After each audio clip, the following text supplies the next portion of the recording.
here's some, try and put it in scale of what we're looking at. Where we're trying to understand the marks in the snow.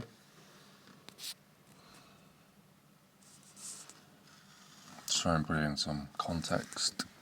The size, where it must have gone to, where it must have come from, the gap the gap between the marks, and what we can try and.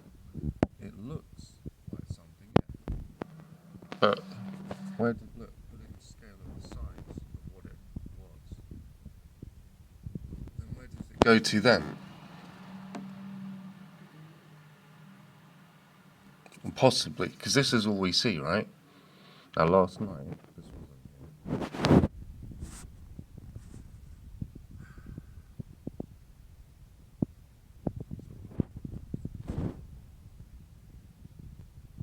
It looks a bit blatant, doesn't it, through the camera? But the gap, that gap, that's just 6 foot. It looks much bigger, but it's just a 6 foot gap. So you could step from one. But I mean, look, this. I don't know. Okay, so that's that. There's like they've got a seal on the thing. You can't get it any more open than that. I mean, in theory, you could just, I don't know, what's that? It's some strange sort of fucking.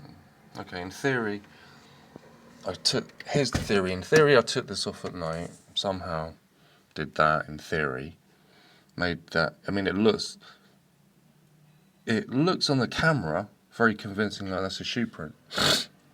In real life, it doesn't look like a shoe print in real life, but on the camera it does. And then it looks like, well, jumped from there to there to there, and went into air.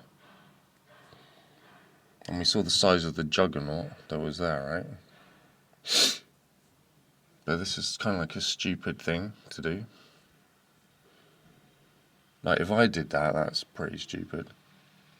But if it's special forces, it would be like, oh, that was done backwards. They'd have them on backwards, like, you know, that stupid thing about when the special forces liberated that island, and they put like flippers on backwards so that the prints gave a misleading thing. Which is a stupid thing, because the way prints work on the soil or whatever, on any surface, it actually has a different trajectory. So you could tell pretty quick that, like, proper analysis, so that's wrong, but it's just made to look that way.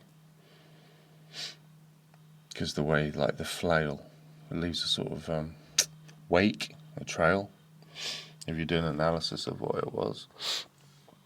I'm not going to tell you conjecture about the entity, you know, but you could say, oh, it looks like there's a gap there in the fence where it really came through, and decided to have a look to prove a point to you that it exists. You know, X factor, chaos theory in the little equation that you didn't factor in. And maybe it's saying, hey, don't forget, until you saw tigers, the idea that there were big, funny, orange, fluffy cats. Off they went to the jungle looking for big, silly, chubby cats. And boy, did they get a surprise. They certainly weren't quite the cuddly, gorgeous little kittens that they are. I mean, you can't argue with it. They are nice, cuddly-looking kittens, aren't they? Never poke a wounded tiger. Not a good idea, is it, really? Killer whales are called killer whales and orcas, aren't they? It's all well and good calling them orcas, but you put them in a fish tank, they'll give you a little cuddle and take you swimming one day, won't they? And just as you clamber out, just like a seal, they'll grab a hold of your leg, and an orca will take you swimming, won't it?